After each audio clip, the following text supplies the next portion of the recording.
Não! Aí, tá gravando, professor? Já? Começou, Davi, pode. Vamos Já tá apagar gravando. Bom Vamos dia. desligar o áudio? Vamos desligar o áudio? Isso, melhor. Bom dia a todos, pessoal. Eu sou o professor Davi, de Língua Portuguesa e Literatura. Nós vamos aqui no nosso sábado letivo especial falar sobre a mulher, né? E já que a gente tem como esse tema a mulher, espaço de trabalho, espaço de conquista, eu trouxe essa apresentação para vocês, que fala sobre a representação da mulher, e vai fazer uma viagem, né? Desde lá da Chapeuzinho Vermelho, ok?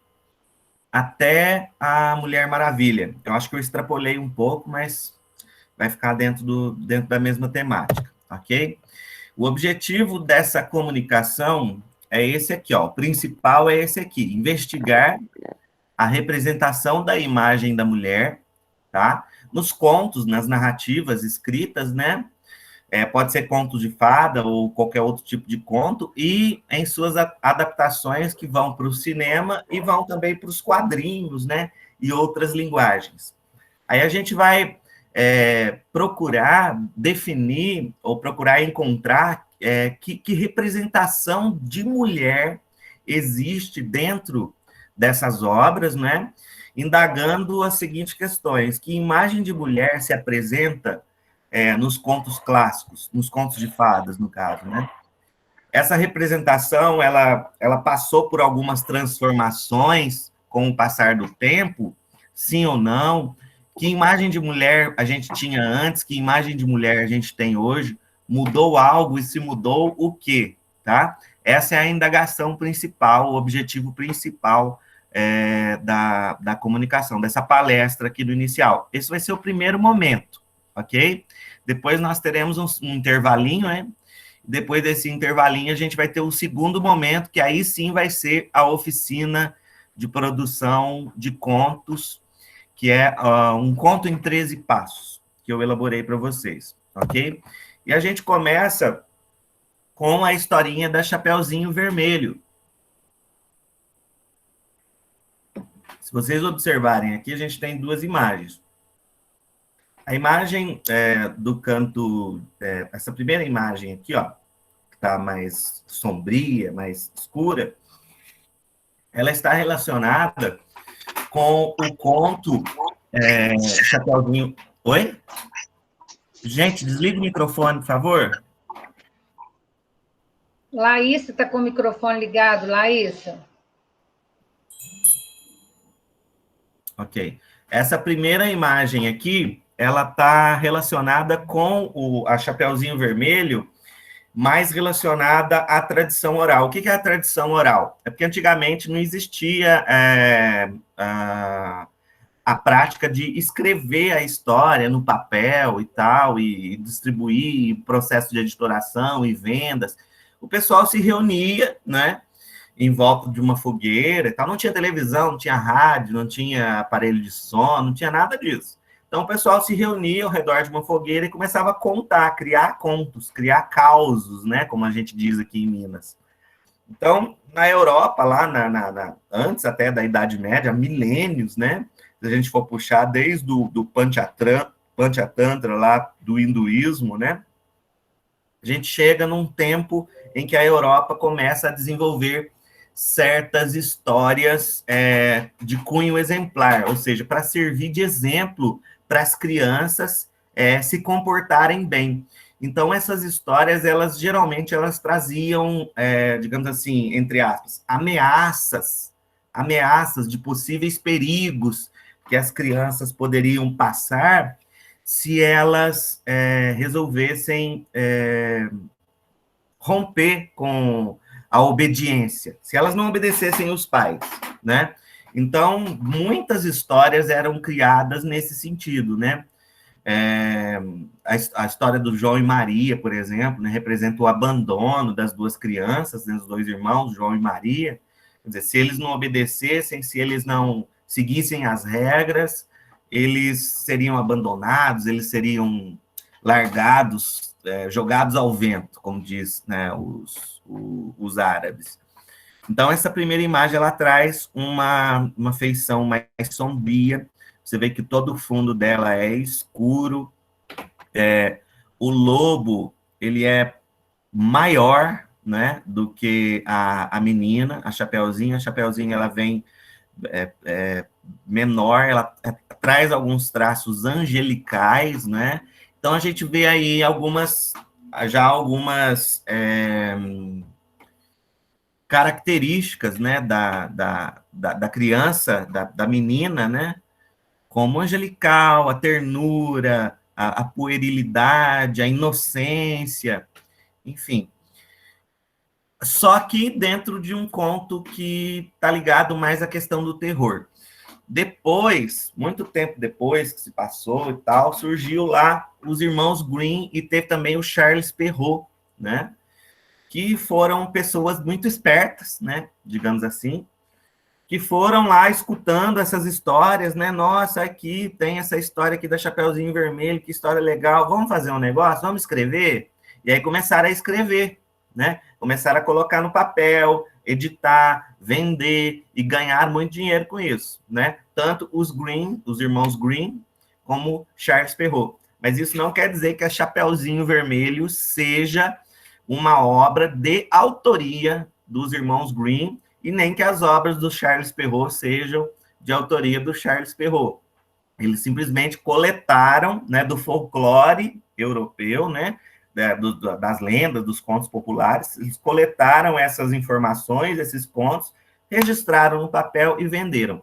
Se você for observar, há uma diferença muito grande aqui entre as duas imagens. Na primeira imagem, como eu disse, ela mantém esse lado sombrio, esse lado do conto que mais se aproxima de uma história de terror, e não para crianças, até porque nessa época ainda não existia a noção de infância, né?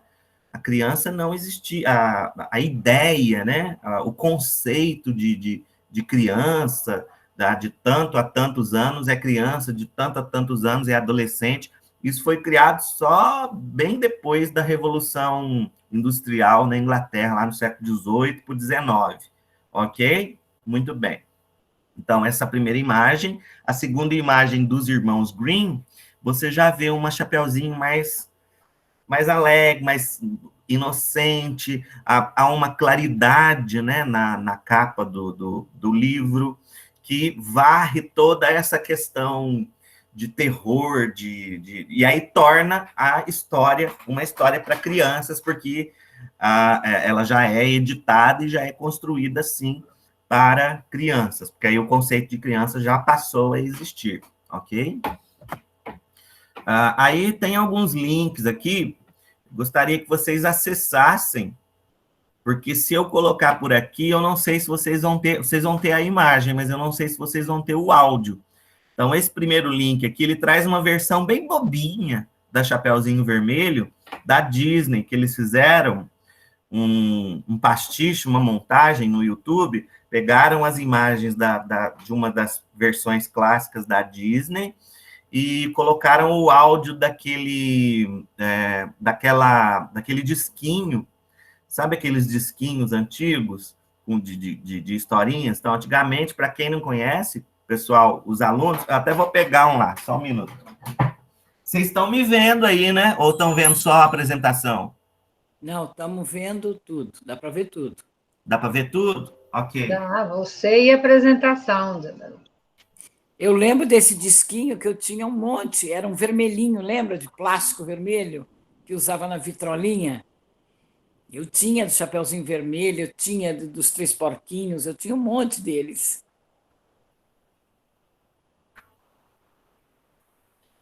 Ó, tá velhinho, mas funciona, ó. Aqui você tem esse disquinho aqui, ó. Vocês estão vendo aí? Acabei de falar, Davi, que eu tinha vermelho, Não. era de plástico vermelho. Esse disquinho aqui, ó, você vê que ele traz, tá dando para ler aí, ó, a Branca de Neve e os Sete Anões. Aí de um lado é o lado A, para quem não conhece, ó, o lado A, você colocava isso aqui na vitrola, né? botava a agulhinha no disco, o disco rodava e saía o som da história, tem todas as personagens. Então, essa versão da Disney, esse primeiro link, o que eles fizeram? Eles pegaram um disquinho desse aqui, ó, extraíram o som, digitalizaram e colocaram na montagem das imagens. Então, pessoal, vou pedir para vocês, deve ter uns 11, 12 minutos, clica no link aí e assistam essa primeira versão, por enquanto, ok? Eu vou clicar aqui e vou abrir. José Davi, Oi. deixa eu fazer só um comentáriozinho antes. A Vânia Diga. falou que tinha várias coleções, eu também tinha, viu? Esses eu disquinhos de vinil aí, eu eram tenho vários, eu amava escutar na Eletrola. Uhum. A Obrigada. Então. Giane é mais velha que eu, porque Eletrola eu não conheço, eu conheço Vitrola. Eu sou mais jovem que a Giane. Deve ser, porque eu não conheço, tá, Giane? Minha mãe falava que era Eletrola. Aí, gente, o vídeo que vocês vão assistir é esse aqui, ó. Vê se tá dando para escutar. Dá para ouvir sim. Coloca ele aí, deixa ele aí, ué. Deixa senão ele vai ficar estranho a gente gravando e... Tá.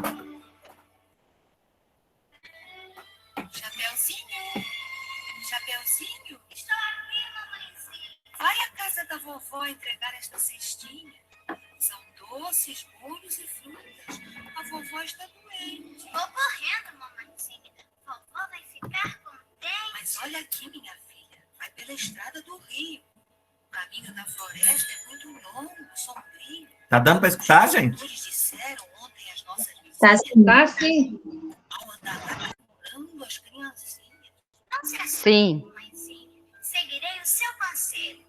Adeus. Adeus, minha filha. Vai, Chapeuzinho Vermelho. Pela estrada fora eu vou bem sozinha, levar estes doces para a vovozinha. Ela mora longe, o caminho é deserto, e o lobo não passeia aqui por perto. Mas à tardinha, ao sol poente, junto à mamãezinha dormirei contente. Pela estrada fora eu vou... Chapeuzinho Vermelho, Chapeuzinho, venha cá. Uai, quem é? Essa Chapeuzinho é mineira, que ela fala uai. Você, onde está? Não se assuste, tenha calma. Não pode me ver porque sou o anjo da floresta. Escute onde vai você. Vou levar estes docinhos à vovó que está doente. Muito bem, boa menina. Vovó vai ficar contente. Mas se vai para aquelas bandas, este caminho não presta. O rio anda muito cheio. Siga a estrada da floresta. Da floresta? Deus me livre. Mamãe disse, coitadinhas, que o lobo mau anda lá devorando as criancinhas. Sua mamãe é medrosa, mas que tolice ora é esta? Há muito que o lobo mau já se mudou da floresta. Agora não há perigo. E toda a mata tem festa. Há framboesas matas pelos caminhos ao léu. Há pitangas mais vermelhas do que a cor do seu chapéu. As borboletas azuis são pedacinhos do céu. Mas seu anjo tem certeza que o lobo mau já não mora mais na estrada da floresta? Tenho certeza, ora. E para falar a verdade, Chapeuzinho, desconfio que o lobo mau anda agora aí na estrada do rio. Então vou pela floresta, vou correndo, credo, cruz, adeus seu anjo, até logo. Tão boba quanto eu supus. Aí tem esses anúncios aqui. Seria diferente. Pular. Aí. Que grande peça! Isso é que é lobo matreiro. Ela bem viu que eu estava aqui de trás do engazeiro. Sigo agora pela estrada do rio, vou bem ligeiro. E mesmo que ela se apresse, chegarei muito primeiro. Lá chegando, papo a avó, que é bem velha, com certeza. E fica esperando a neta pra comer de sobremesa. Eu sou o lobo mau, lobo mau, lobo mau. Eu pego as criancinhas pra fazer mingau. Hoje estou contente, vai haver festança. Tenho um bom petisco para encher a minha pança. Eu sou o lobo mau, lobo mau, lobo mal. Eu pego as criancinhas pra fazer mingau. Hoje estou contente, vai haver festança. Tenho um bom petisco para encher a minha pança. Ah, deve ser aquela casa junto à curva do caminho. Chegamos. Agora calma. Matamos devagarinho. Ô vovó, ô vovozinha. Quem bate? Quem está aí fora? Sou eu, sua netinha. Trago uns doces para a senhora. Não pode ser. Esta voz não é dela. Tão mudada. Sou eu sim, minha vozinha. Amanheci resfriada. Então entre, Chapeuzinho. Chega aqui, juntando areia. Socorro! Oh, meu Deus, é o lobo. Vais pro mato, vez de feira. Visto agora a camisola, a touca, o chale vermelho. Devo estar tal qual a velha. Vejamos que diz o espelho. Falta ainda alguma coisa. Os óculos. Estupendo. Perfeito. Que coisa louca. Que artista se está perdendo. Muito bem. Agora a cama. Descansemos um pouquinho. Esperando a sobremesa que vem aí a caminho.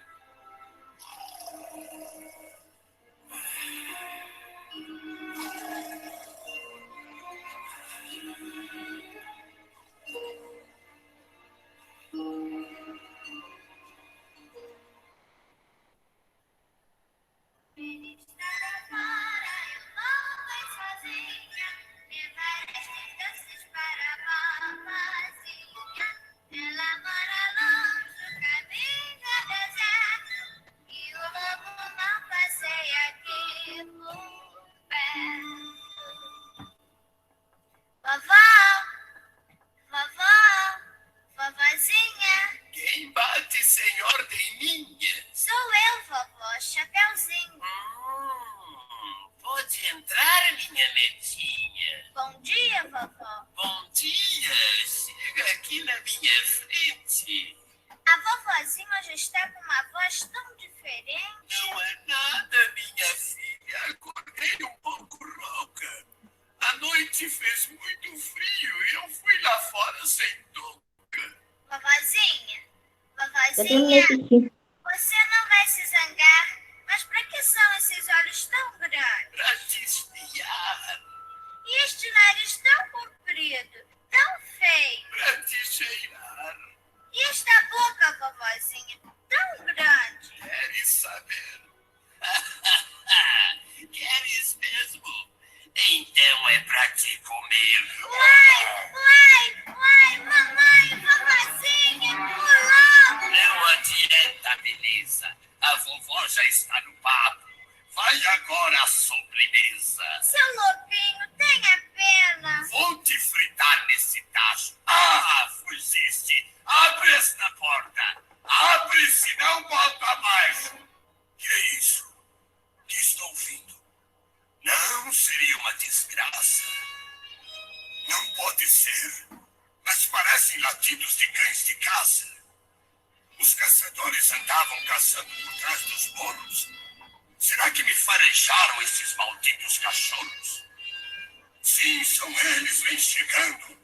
Uso as trompas do alarido. Vou fugir. Agora é tarde, chegaram, estou perdido. Abram a porta! Depressa, senão a porta do chão. Abram, senão eu arrombo. Não querem abrir? Então...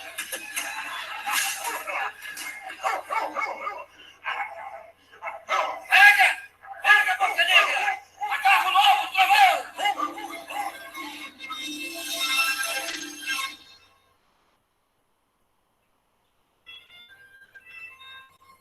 Este já está liquidado. O tiro foi bem na testa. Não comerá mais crianças nos caminhos da floresta.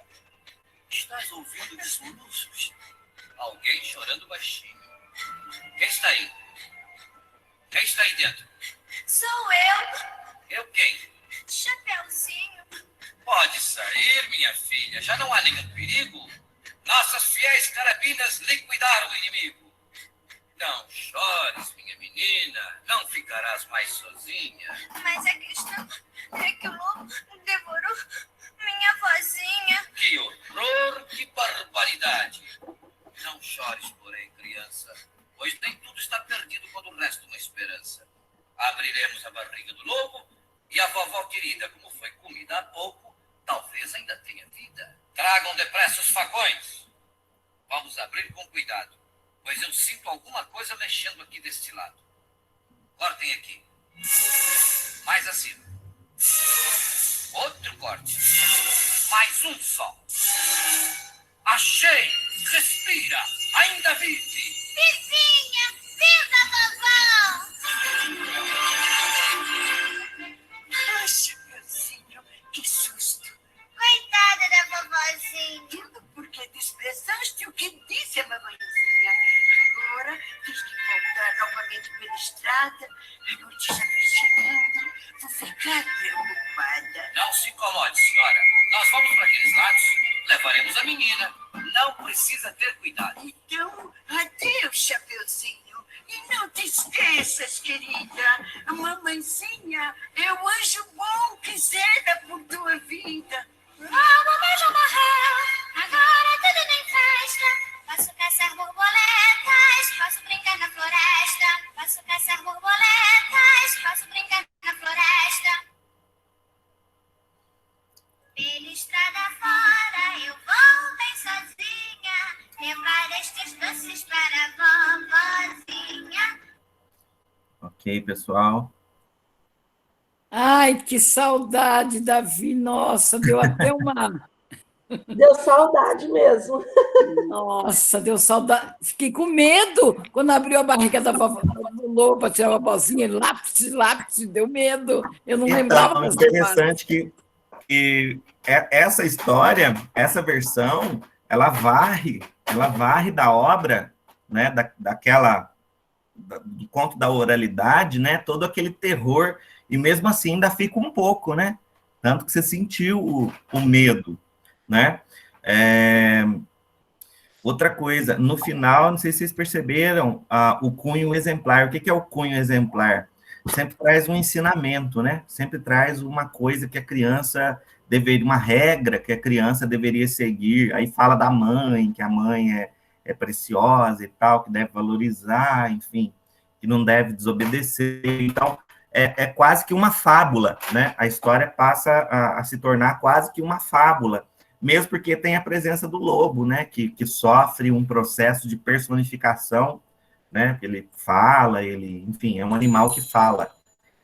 E aí eu trouxe aqui também uma outra versão. Aí no último link vocês vão ter ela na íntegra, mas eu não consegui ela legendar. É a versão A Última Chapeuzinho, se não me engano, é do francês Jean Cunet. É a tradução, A Última Chapeuzinho, mas o original é Le Dernier, Le Chaperon Rouge. E aí eu trouxe dois trechos, tá? Dois trechos principais. Eu vou tentar passar aqui para vocês verem a diferença, né? Porque essas últimas obras, aí, principalmente essa do Jean Cunet, ela traz todo esse terror de volta, né? Para dentro da história. Percebam isso. E como que a mulher é representada aqui, né? Na versão da Disney, ela é bem infantilizada, bem... Ué, eu cliquei aqui, mas não vai. Frágil. Bem para criança mesmo, né? Já essa outra, não. Essa outra, a Chapeuzinho, ela já é mais sensualizada. A mulher toma mais propriedade de si mesma. Vê se vocês estão ouvindo o som aí. Não tem legenda, tá? Mas é uma música que ela vai cantar, é um trecho só é um curta-metragem.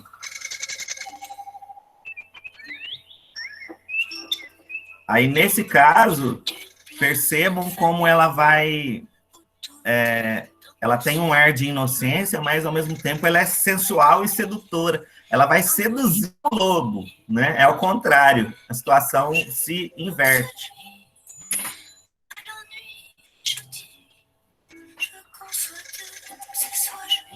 Essa versão é para adultos, né? É. Não, para criança também.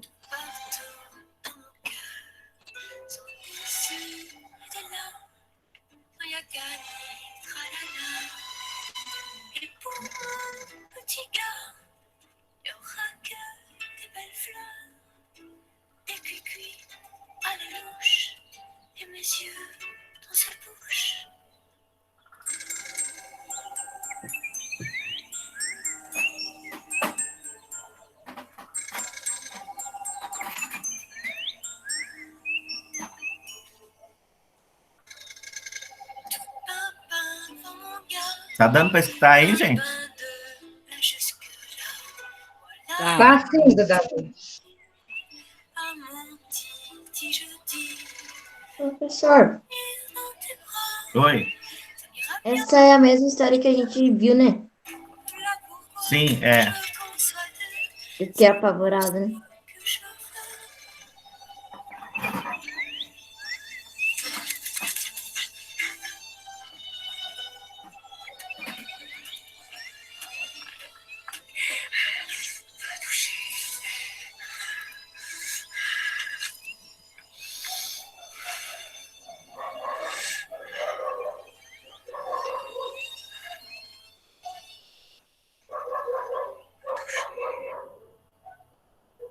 Ok. Esse é o primeiro trecho. Vou passar o segundo. Cadê? Vou pegar ele na íntegra aqui e pegar só o finalzinho.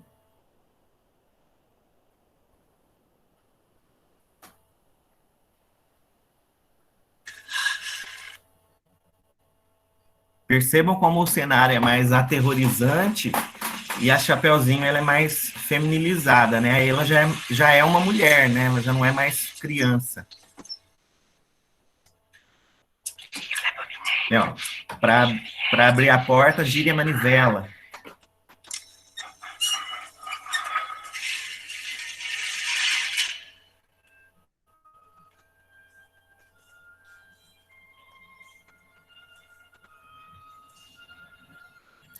Esse cenário ele nos remete a um filme de terror muito famoso chamado Jogos Mortais.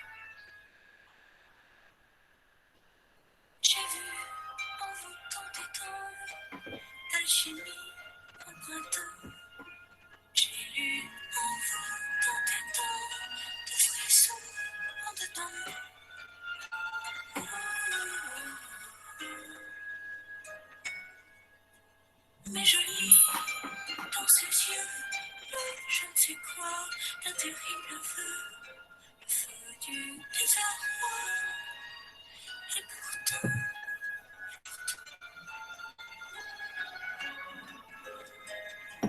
je sens dans ses doigts l'essence de ma joie. Je vois dans ses bras le vin du fracas. Je vois dans cette bouche des quelquefois farouches.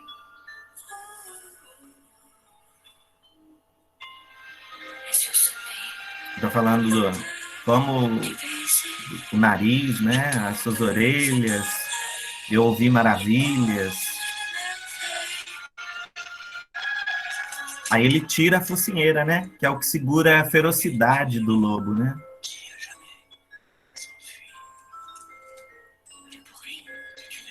Agora ele vai devorar ela? Olha como ela é mais estética, né? É bem mais poética que a outra primeira versão do disquinho. Gente, é muito diferente. Essa é sensual demais. Nós somos todos sós no mundo. Você viu o que ele fala no final?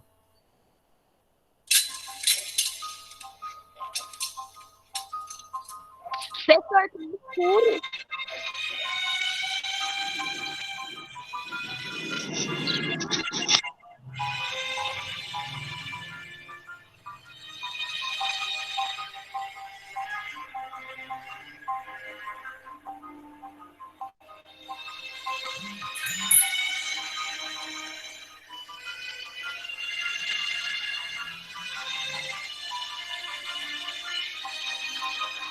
É uma sensualidade tratada de maneira muito poética, né? Sem maldade, sem malícia, sem vulgaridade.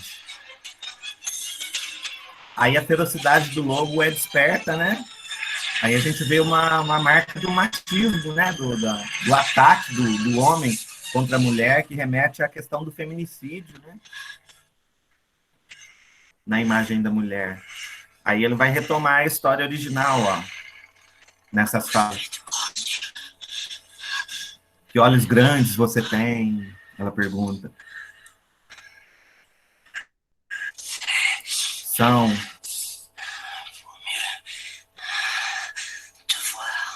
Para te ver melhor, minha querida.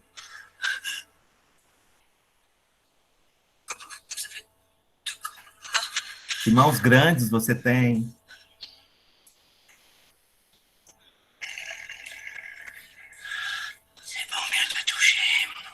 É para te tocar melhor, minha querida. Que dentes grandes você tem, que boca grande você tem. E aí o lobo devora a Chapeuzinho e devora os espectadores também, né? Vocês que estão assistindo. Então, na primeira versão... Tá todo mundo aí, gente? Tá todo mundo aterrorizado. Estamos. Sim. Tá vendo? Então, na primeira versão, aquela que vem da tradição oral, lembra que eu falei para vocês? A gente tem o rito de passagem, né? Ligado a essa questão da sensualidade e né? No passado, como é que eu vou dizer isso? A mulher, quando a menina, quando se torna mulher, né? Ela passa por esse rito de passagem, né? Que é representado pela própria cor do chapeuzinho, né? Do capuz que ela usa, que é vermelho, né? Da cor do sangue, ok? Traz uma maior sensualidade, traz uma certa malícia, né? Esse conto da tradição oral bem mais forte do que essa última versão que eu mostrei para vocês, ok? Já nas versões infantis clássicas, isso tudo é varrido da história. Você só vê a inocência, a puerilidade, né? A infantilidade, a meninice, e a ingenuidade da criança, né? Da Chapeuzinho. Aqui, lembrando que aqui ela é uma criança e aqui ela já é uma adolescente, quase uma adulta, né? Na tradição oral. Do filme, na primeira versão da Disney, você vê também alguns aspectos relativos ao padrão de beleza, né? Você vê a menina branquinha, lourinha, dos olhos azuis, né? Vocês nunca viram uma Chapeuzinho vermelho? Alguém aí já viu uma Chapeuzinho vermelho em alguma história, uma escurinha? Preta, né? Não, nunca vi. Nunca, né? Estou falando das versões mais clássicas, né? Elas distribuem pelo mundo, né? Você vê como que é o poder do imaginário, né? Porque tudo que a gente vai fazer na vida, primeiro a gente pensa, primeiro a gente imagina, projeta e executa, né? Então, é justamente o que um autor fala, eu me esqueci agora o nome dele, mas fala sobre o controle do imaginário, né? Pelas grandes potências. Antigamente, qual que era o centro do mundo? Era a Europa, né?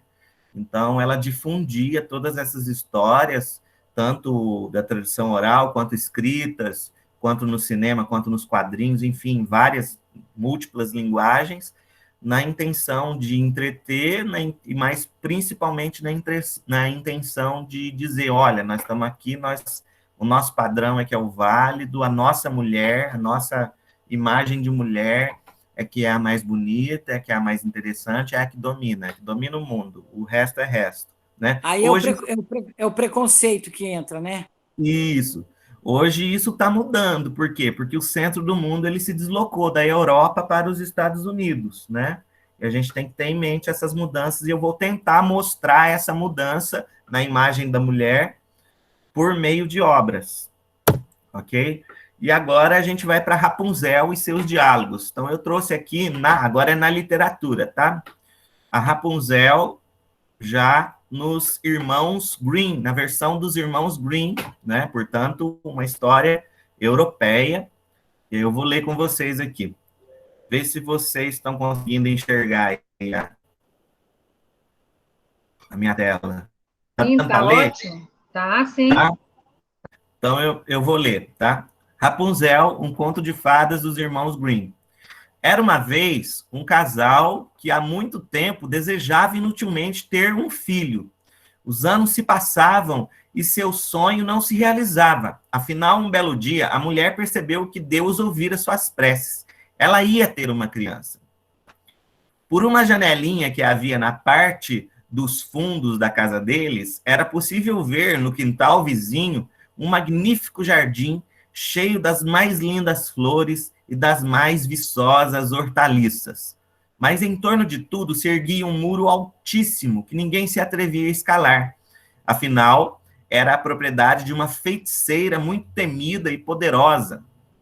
Um dia, espiando pela janelinha, a mulher se admirou. Peraí, deixa eu chegar para cá. A mulher se admirou ao ver um canteiro cheio dos mais belos pés de rabanete que jamais imaginara. As folhas eram tão verdes e fresquinhas que abriram seu apetite. E ela sentiu um enorme desejo de provar os rabanetes. Aí, Vânia, você que é vegetariano? A cada dia, seu desejo aumentava mais. Mas ela sabia que não havia jeito de conseguir o que queria e por isso foi ficando triste, abatido e com um aspecto doentio. Até que um dia o marido se assustou e perguntou: "O que está acontecendo contigo, querida?" "Ah", respondeu ela, "se não comer um rabanete do jardim da feiticeira, vou morrer logo, logo." O marido, que a amava muito, pensou: "Não posso deixar minha mulher morrer. Tenho que conseguir esses rabanetes, custe o que custar." Ao anoitecer, ele encostou uma escada no muro, pulou para o quintal vizinho, arrancou apressadamente um punhado de rabanetes e levou para a mulher. Mais que depressa, ela preparou uma salada que comeu imediatamente deliciada.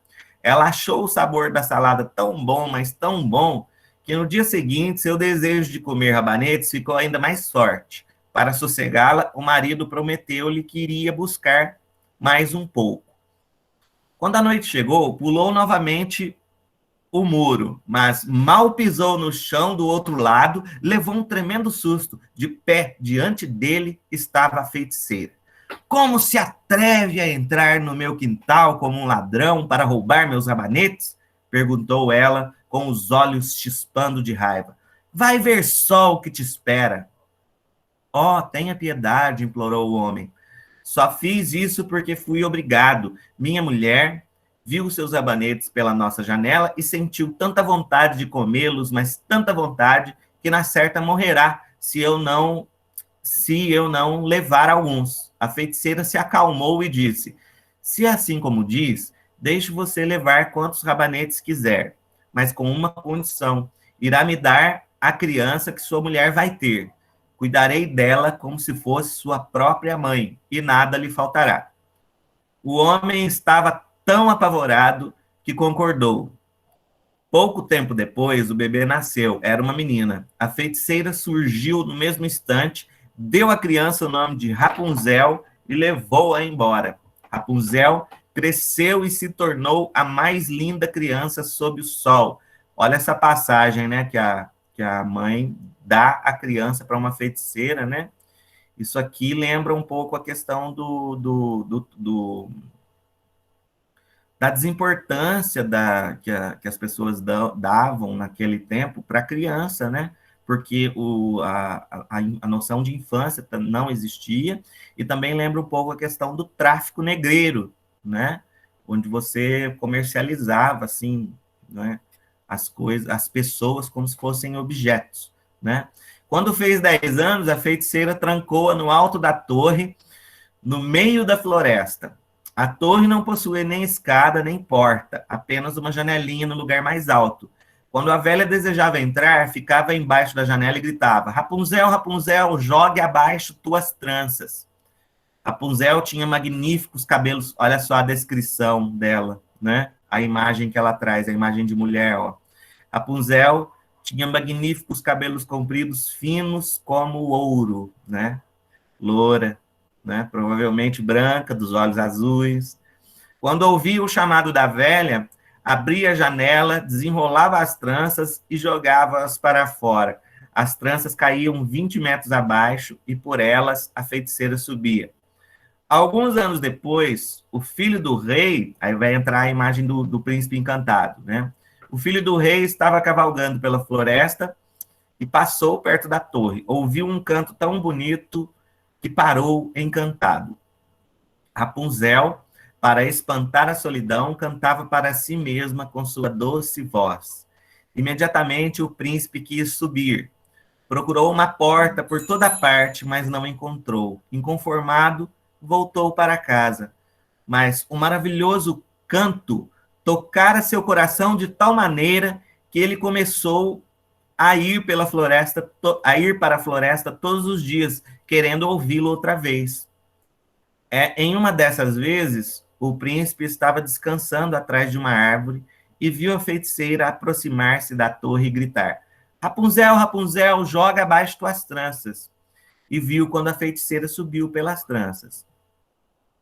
É essa a escada pela qual se sobe, pensou o príncipe, pois eu vou tentar a sorte.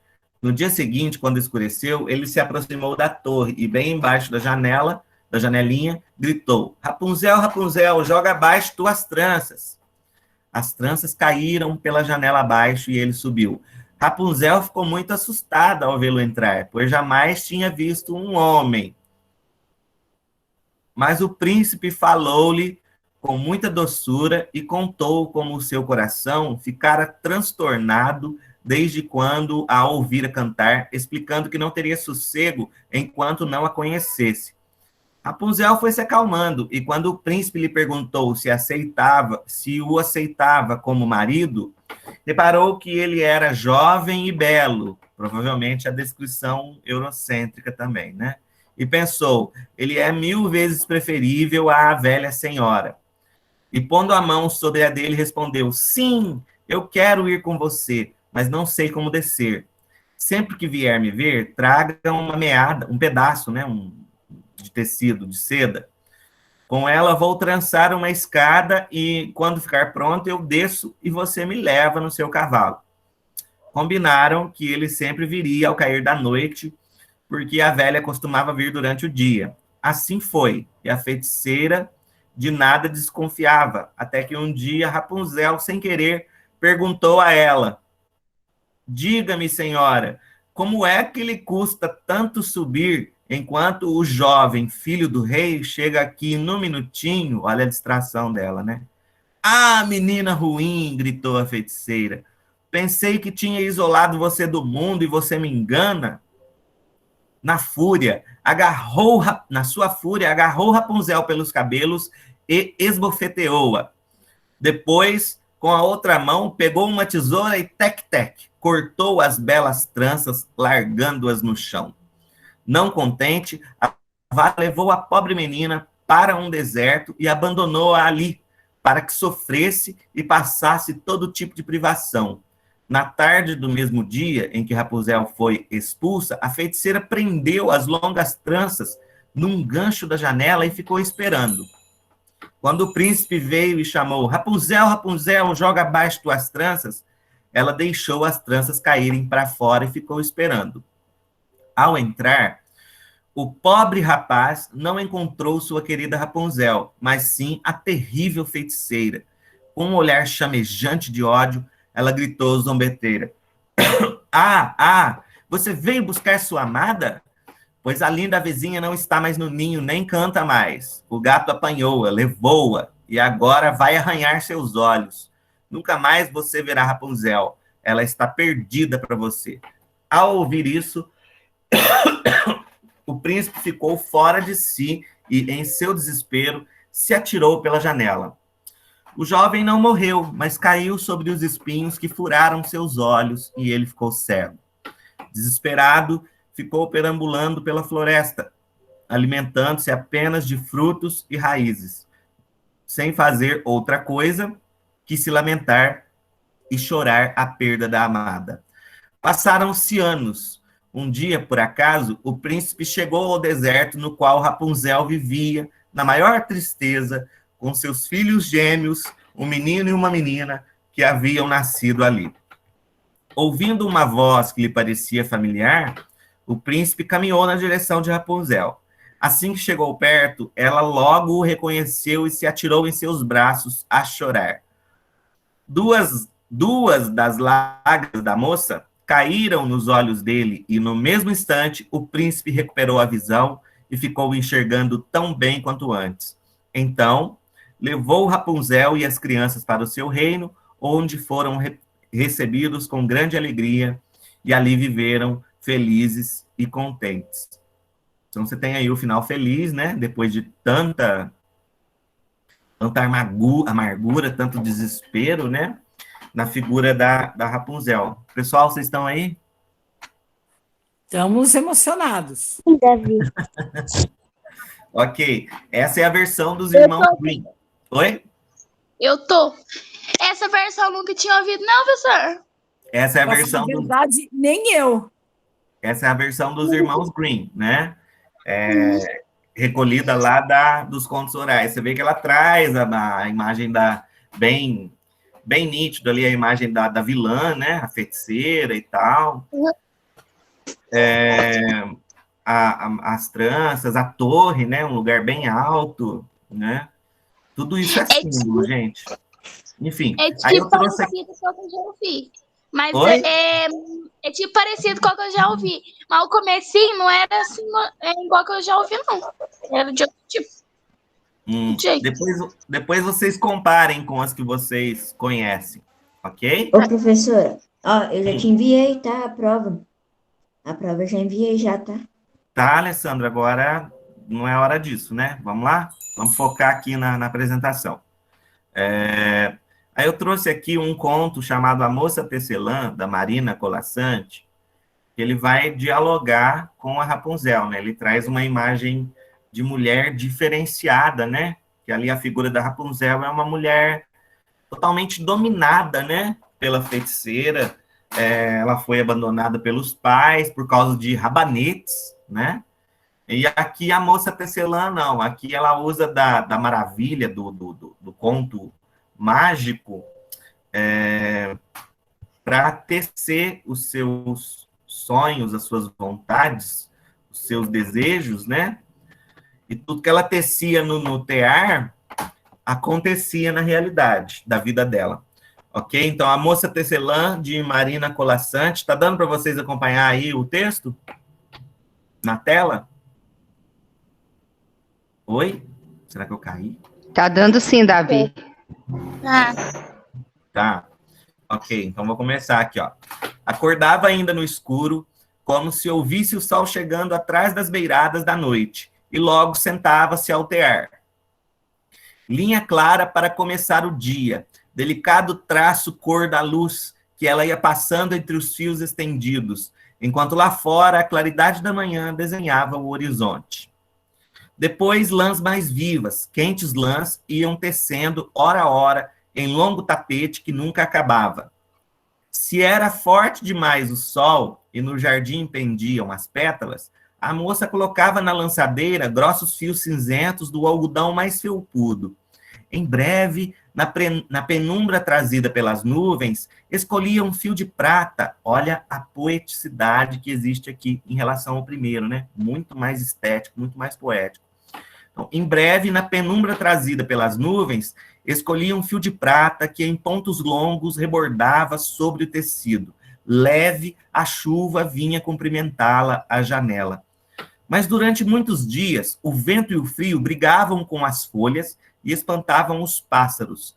Bastava a moça tecer com seus belos fios dourados para que o sol voltasse a acalmar a natureza.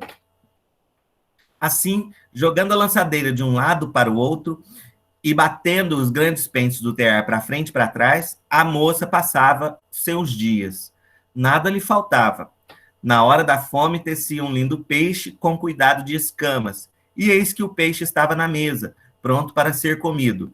Se sede vinha, suave era a lã cor de leite que entremeava o tapete, e à noite, depois de lançar seu fio de escuridão, dormia tranquila. Tecer era tudo que fazia, tecer era tudo que queria fazer. Mas tecendo e tecendo, ela própria trouxe o tempo em que se sentiu sozinha, e pela primeira vez pensou em como seria bom ter o marido ao lado. Não esperou o dia seguinte. Com capricho de quem tenta uma coisa nunca conhecida, começou a entremear no tapete as lãs e as cores que lhe dariam companhia.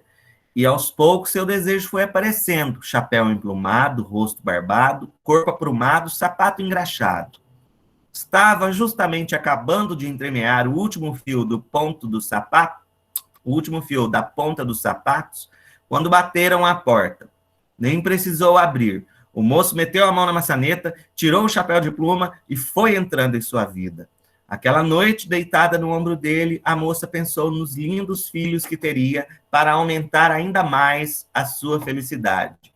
E feliz foi por algum tempo, mas se o homem tinha pensado em filhos, logo os esqueceu, porque tinha descoberto o poder do tear. Em nada mais pensou, a não ser nas coisas todas que ele poderia lhe dar. Uma coisa melhor é necessária, disse para a mulher. E parecia justo, agora que eram dois, exigiu que escolhesse as mais belas lãs, cor de tijolo, fios verdes para os batentes e pressa para a casa acontecer. Mas pronta a casa já não lhe pareceu suficiente. Para que ter casa se podemos ter palácio? Perguntou. Sem querer resposta, imediatamente ordenou que fosse de pedra com arremates em prata. Dias e dias, semanas e meses, trabalhou a moça tecendo tetos e portas, e pátios, escadas, e salas e poços. A neve caía lá fora, e ela não tinha tempo para chamar o sol. A noite chegava, e ela não tinha tempo para arrematar o dia. Tecia e entristecia, enquanto, sem parar, batiam os pentes, acompanhando o ritmo da lançadeira. Afinal, o palácio ficou pronto, e entre tantos cômodos, o marido escolheu para ela e seu tear o mais alto quarto da mais alta torre. Olha aí, ó, a retomada de Rapunzel, né? E para que ninguém para que ninguém saiba do tapete, ele disse. E antes de trancar a porta, a chave advertiu: faltam as estrebarias e não se esqueça dos cavalos. Sem descanso, tecia a mulher os caprichos do marido, enchendo o palácio de luxos, os cofres de moedas, as salas de criados. Tecer era tudo que fazia, tecer era tudo que queria fazer. E tecendo, ela própria trouxe o tempo em que sua tristeza lhe pareceu maior que o palácio com todos os seus tesouros, e pela primeira vez pensou em como seria bom estar sozinha de novo. Olha aí a independência da mulher, né? Tomando consciência de que a felicidade não vem de fora, e sim de dentro para fora, né? Só esperou anoitecer, levantou-se enquanto o marido dormia, sonhando com novas exigências, e descalça, para não fazer barulho, subiu a longa escada da torre e sentou-se ao tear. Dessa vez, não precisou escolher linha nenhuma, segurou a lançadeira ao contrário e, jogando-a veloz de um lado para o outro, começou a desfazer seu tecido. Desteceu os cavalos, as carruagens, as estrebarias, os jardins. Depois desteceu os criados e os palácios e todas as maravilhas que continha. E novamente se viu na sua casa pequena e sorriu para o jardim além da janela. A noite acabava quando o marido, estranhando a cama dura, acordou e, espantado, olhou em volta. Não teve tempo de se levantar. Ela já desfazia o desenho escuro dos sapatos, e ele viu seus pés desaparecendo, sumindo as pernas. Rápido, o nada subiu-lhe pelo corpo. Tomou o peito aprumado, o emplumado chapéu. Então, como se ouvisse a chegada do sol, olha aí o sol, né, trazendo a felicidade, né? Exemplo, um símbolo de felicidade, de calor, né? Então, como se ouvisse a chegada do sol, a moça escolheu uma linha clara e foi passando-a devagar entre os fios, delicado traço de luz que a manhã repetiu na linha do horizonte. Essa aqui é a Marina Colasanti, a autora, tá? Esse texto é nosso, é nacional, é brasileiro. Ok? Algum comentário, gente? Pessoal, vocês estão aí, gente? Sim, a gente tá aqui. E nenhum comentário. Então, sim.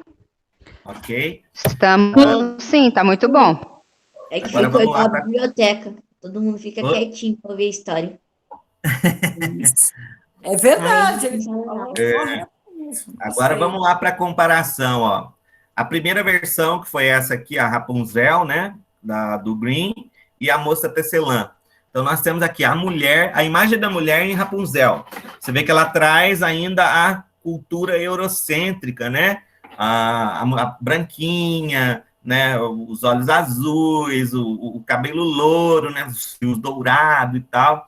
Você vê que ela é uma mulher sofredora, que passa por muitos obstáculos e tal, e que no final é que ela vai ser feliz. Isso remonta o quê? Às grandes navegações, né? Que era muito sofrimento, o sujeito, né, pegava doença, morria. A Cida sabe falar melhor. Comenta um pouco disso, dessa questão das grandes navegações, tanto da parte Portugal e Espanha em 1500, no 16, quanto a Inglaterra depois, como a rainha dos mares, né, a grande dominadora colonial. Enquanto isso, eu vou pegar um pouco de água lá de refrigerante. Comenta para mim aí, Cida. Cida? Oi, tô aqui. Tem eu e a Flávia, né? Para a Flávia também Tá, comentaria. vocês podem Então, fazer tem- essa colaboração aí. Só essa questão da imagem de sofredora na Rapunzel representa justamente isso, né? Ela passa por uma trajetória de muito sofrimento para até que, enfim, encontrar o príncipe e tal, e ser feliz para sempre. Isso, é isso mesmo, né? Então, a ideia, né, que tinha até mesmo, vou comentar um pouquinho sobre o imaginário, né, das grandes navegações. Eles tinham aquele medo do que pensava, né, do imaginário mesmo. Então, a conseguir pessoas, por exemplo, para vir para essas viagens era dificílimo, porque eles imaginavam que ia ter monstros, né, de sete cabeças, as serpentes. Eles imaginavam, olha como que já tinha, o Zé Davi hoje falou sobre o eurocentrismo, de considerar que a Europa era toda branquinha e não tinha, né, eles não tinham nenhuma preocupação com as pessoas de outra cor. Pelo contrário, né? Houve na história tanto o branqueamento, né? Eles queriam branquear as populações onde já tinham negros. E eles acreditavam que passando pela linha do Equador, eles até iriam ficar negros, queimar, né? Por isso que não achava gente para as grandes navegações. E também naquela época, eles imaginavam... O preconceito já vem, então, há muitos e muitos anos já, né? Claro, foi o europeu que colocou. O europeu que colocou. O Zé Davi falou dos filmes. Por exemplo, gente, como não tem todos os filmes que você vê do Egito, mostra que são pessoas... todo o vídeo, todos os filmes são brancos. São Pessoas brancos, brancas, exatamente. europeus. E o próprio Egito não é, né? Eu estou com duas... O Egito é na África, né? O Egito é no continente africano. Isso. Né? O próprio Egito tem terras no norte da África, né? E aí esse imaginário é que mostra, né? Acho que falei um pouquinho aí das grandes navegações, é isso, né? Vai ser sempre assim, né? Tudo que o Zé Davi está mostrando aí, tô amando, viu, Zé Davi? Parece que eu estou viajando. Tem até medo, fiquei com medo também, viu? Igual a Vânia do filme. A gente viaja na infância, né? Do que a gente tinha medo. Você sabe uma coisa? Quer ver o que eu tinha muito medo, gente? Só para comentar. minha mãe falava assim: nossa, cuidado, tem mula sem cabeça, ela solta fogo pelas ventas. Gente, como eu nunca imaginei que vento é nariz, se ela não tem cabeça, como é que ela Como é que soltava ela vento solta? pelo nariz? E eu não tinha medo, não, eu tinha pavor, né, disso aí. Então, é muito interessante. Mas continua, tá lindo, maravilhoso. Obrigada. Então, obrigado você, Cida. Então, a cultura eurocêntrica, ela dissemina, né, aquilo que eu falei, ela vai construindo certas histórias, né, como naquele tempo a gente não tinha o cinema na proporção que a gente tem hoje, né, nem as telenovelas, né, nem o stream de Globoplay, como é que chama aquele outro lá, o Netflix, né, qual que era o veículo de comunicação, de entretenimento mais acessível a eles? Era a escrita, né, a literatura. Então, eles usavam mesmo, né, a literatura, inclusive aquela que era destinada, não, aquela literatura que tinha personagens crianças, né, para poder disseminar os seus valores, né, as suas crenças, o seu imaginário, né. Tem um livro aqui, eu esqueci o nome dele, mas fala justamente disso, chama O Controle do Imaginário no Romance Moderno. Então, esse controle, ele passa, depois que a tecnologia nos traz o cinema, né, que tem pouco mais de 100 anos, né, e agora o streaming, né, que é as plataformas do Netflix, a Globoplay, a HBO Go, tem muitos.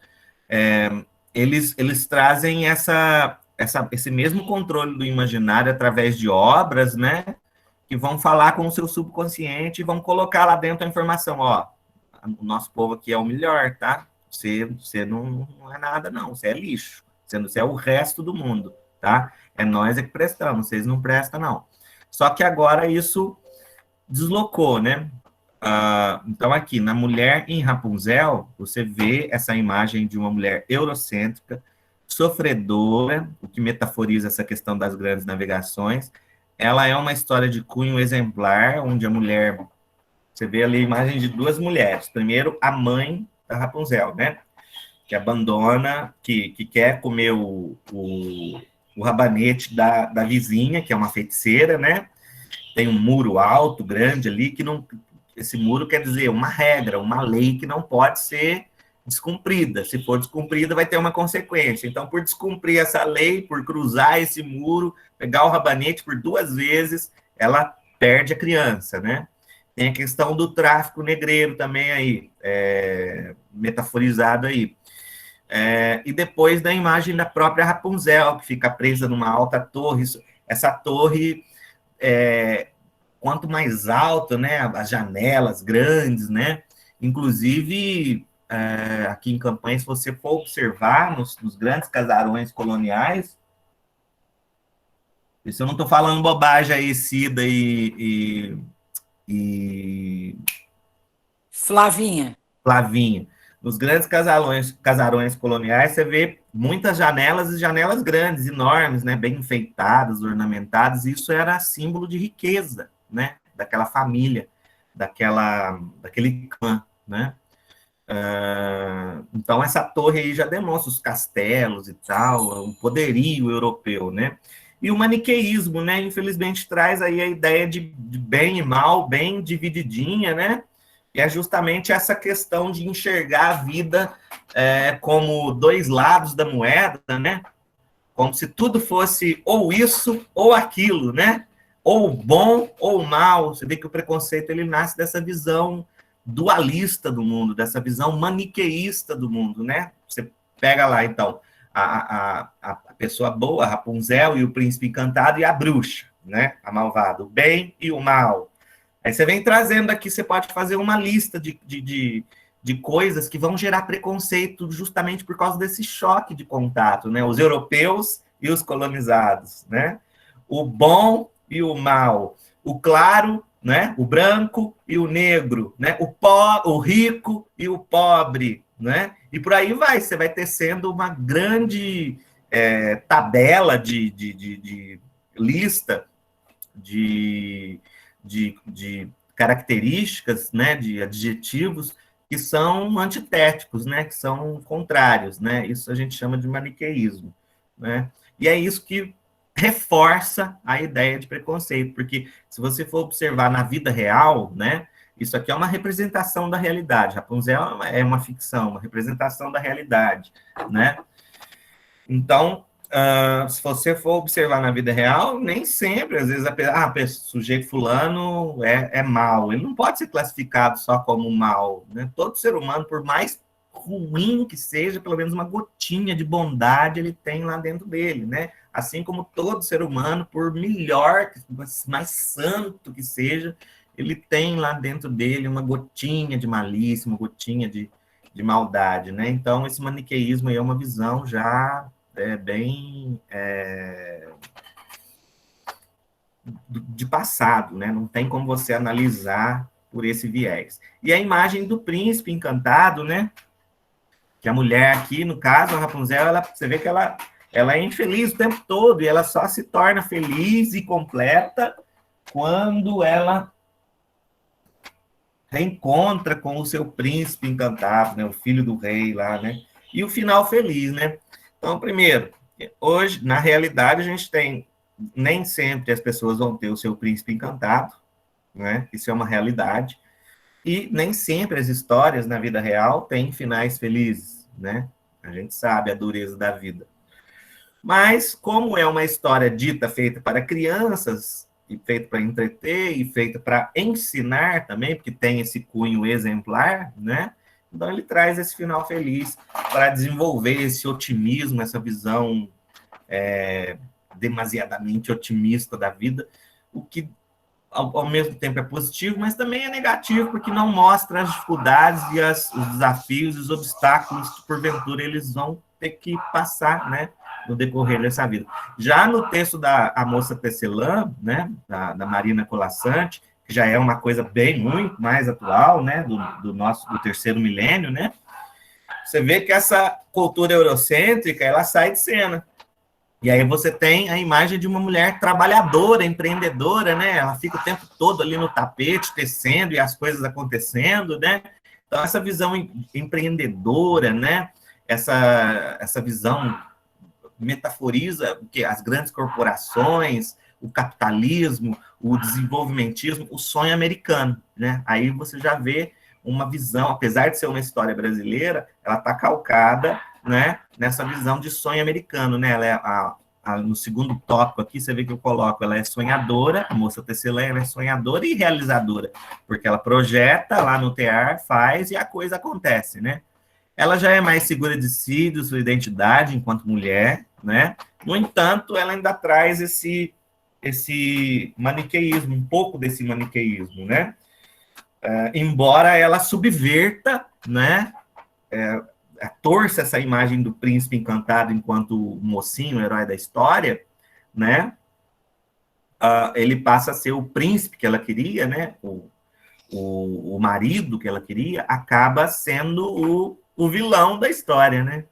Então, existe um pouco de machismo aí dentro, metaforiza um machismo não para fazer uma apologia ao machismo, não. A intenção dela aqui, eu acredito que tenha sido de fazer uma crítica, né? Fazer uma crítica, que a mulher, porque no final, né, embora o final não tenha sido tão feliz assim, porque ela não consegue, né,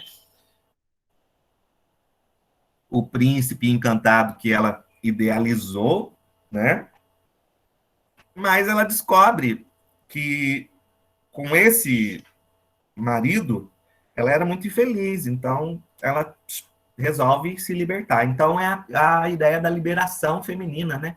Da libertação da mulher, nós não precisamos dos homens e tal. Então existe a questão do feminismo aí também, né? Desenvolvida especialmente ali no 19, né, no século XIX, né, contando com grandes contribuições do Michel Foucault e da Simone de Beauvoir, ok? Então, essa é a comparação da Rapunzel em diálogo com o texto nacional nosso, da Marina Colaçante, A Moça Tecelã. Agora a gente vai passar por uma outra história também, que volta lá na Europa, né?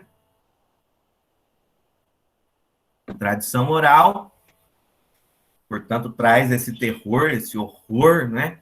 Que imagina uma família pobre que não tem condições de criar as crianças, né? Aí tem o filho lá, João e Maria e tal, e por alguma peripécia que eles fazem, vai lá e abandona as crianças no meio da floresta. Então, traz de volta aqui, ó, no clássico mais próximo da tradição oral, nós temos valores eurocêntricos, né?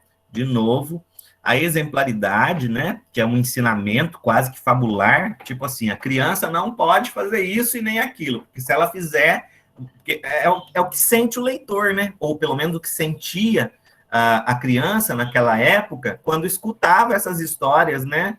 Que era oral, né? Quando escutava, eles ficavam com medo, né? Ó, não, se eu fizer isso, se eu fizer aquilo, se eu quebrar o prato da minha mãe, se eu desobedecer, enfim, se eu quebrar as regras, eles podem me abandonar no meio da floresta, me deixar ao Deus dará, né? Então, a função era essa, né? Não existia intenção estética, não existia intenção de literatura enquanto arte, tá? Existia uma intenção de exemplaridade mesmo. Ela traz metaforizada aqui a questão do abandono infantil. A criança era desconsiderada, ela era considerada um mini-adulto, né? Um mini-adulto, porque não existia o conceito de infância, como eu disse antes. Já na literatura infantil, né, depois essa parte do terror, do ensinamento exemplar, mais voltado para o ensinamento na base do ditatorialismo, né? Faz isso ou aquilo, se não acontece uma consequência X, né? Isso é varrido da obra, né? Para que a obra assuma um contorno mais infantil, né? E seja direcionada para esse público. Então, nós temos aqui, eu vou só mostrar, não vou ler ela inteira. Ok? Para a gente poder ter uma noção de como que isso vai funcionar. É um livro aprovado no Programa Nacional de Alfabetização. Aqui, como que abrir? Um livro aprovado pelo PNA, né? Do MEC. Ele é da série Conta Pra Mim, né? João e Maria. E ele é para colorir, né? As ilustrações são feitas para colorir. Você vê que traz uma ilustração bem pobrezinha, né? Bem pobrezinha. As imagens, elas não vão dialogar com o texto de maneira mais estética, mais poética, né? Então, tem que existir um certo cuidado, porque quando você pega essas histórias lá do passado, tem que varrer esse terror, toda essa exemplaridade ditatorial, né? Mas deixar um ensinamento bom, um ensinamento positivo para os dias atuais e tomar, principalmente, especialmente os autores de hoje em dia, tomar um certo cuidado na hora das adaptações e das traduções e da edição para poder vender o livro e tal, depois trazer sempre a questão estética, valorizar sempre a questão da arte, né? Então, trazer um bom ilustrador que faça uma ilustração que dialogue com a história, né? Que seja uma história paralela ao que está escrito ali, né? Então, você vê aí que são ilustrações realmente bem pobres, traz o texto, né? Era uma vez 2 irmãos, João e Maria, eles gostavam de passear pela floresta para colher flores. Não foi nada disso, né? Lá primeiro começa lá com os pais e tal, e o João e Maria cometendo algumas peripécias e os pais abandonando eles na floresta, enfim. Ô, Davi, dá licença, só um instantinho. Mas na hora de contar a história também, eu como professora também de educação infantil, eu procuro dar uma amenizada nisso aí, entendeu? Isso. Tipo, eles não foram deixados, eles foram esquecidos, entendeu? E usaram estratégias para voltar para casa, né? Porque eu acho que as crianças então, mas aí fica a pergunta, por que tem que dar essa amenizada? A criança, ela é criança, mas ela não tem que saber que existe o abandono infantil? Porque Eu se ela sei, tem... mas eu tô falando assim, entendeu? Dependendo do público também que eu tenho, sabe? Eu vou dando uma amenizada, porque eu acho que, assim, na escola, assim, é de acolhimento para essas crianças que são de público de educação infantil, tá? Então, de acolhimento. Então, dou assim uma amenizada, porque dependendo do meu público, já são crianças tão sofridas, passam por isso também nessa situação do João e Maria, entendeu? Então, eu assim, procuro dar uma amenizada para, dependendo do público, da situação, também uso as histórias também para o ensinamento, né? Valores, o certo e o errado. É mais... Dependendo do público também, né? Isso é muito... porque, você vê lá, se você voltar naquela história, na parte que eu trabalhei com a Chapeuzinho Vermelho, né? Você tem ali a primeira versão da Disney, que é bem infantilizada, né? Ela não te toca, emocionalmente falando, esteticamente falando, ela não te toca. A outra versão, que traz esse horror, que traz esse espanto, ela traz, sim, um ensinamento, e ela te toca muito mais, né? Então, por que a gente tem que amenizar? Não, as crianças têm que entrar em contato com essas histórias, porque essas histórias, elas trazem a verdade da vida, né? E elas estão sendo educadas para a vida. Muito embora, às vezes, elas sofram, sim, em casa, esse tipo de abuso, é até uma oportunidade para que elas mesmas possam desenvolver uma autorreflexão sobre aquilo e procurar projetar para a sua vida uma solução para a situação, né? A literatura tem esse poder de catarse, né? De emocionar e de fazer a lágrima escorrer e de, poxa, minha vida é assim, né? Que porcaria que eu sou para minha mãe querer me abandonar, né? Então eu vou tentar ser uma pessoa melhor, ou eu vou agir de uma outra maneira, ou então eu vou me dedicar mais aos estudos para poder ter uma independência e ser feliz. Você está entendendo a minha linha de pensamento? Então, é lógico que tem que ter uma classificação, né? De tantos anos a tantos anos, essas histórias, de tantos anos a tantos anos, essa história. Mas isso também futuramente vai se tornar uma coisa que meio que inútil, porque hoje as crianças têm contato com tudo, né? A internet abre a porta para tudo. Por isso mesmo, né? A gente tem que também assim, ter alguns cuidados, né? A gente tem que ter o cuidado de trazer... Assim, enquanto educador, entendeu? A gente tem que assim, de trazer para essa realidade da criança, num processo de ensino-aprendizagem, as histórias que vão tocar emocionalmente elas, né? Acho que esse é o critério. Você deve pensar assim, bom, qual que é o perfil da minha turma? Qual que é o perfil dos meus alunos, né? Então, que tipo de história vai tocar com essas decisões? O que pode ser ensinado a eles para superar determinada situação X? Então eu vou trabalhar com um livro tal, entendeu? Basicamente, ou com um filme tal, sabe? Acho que isso é o interessante. E os editores também têm que ter uma atenção maior a essa questão, né? Porque, olha aqui, um livro indicado pelo MEC, né? Com perdão da palavra aqui, e é uma porcaria. Isso aqui é uma porcaria, não serve para nada, sabe? Eu não usaria isso aqui jamais, né? A não ser que eu queira dar aquela aula de o professor finge que ensina e o aluno finge que aprende, que eu boto lá ele para colorir o livrinho. Só se for para isso, porque fora isso não serve para mais nada. Então, nossa, o que é isso aqui?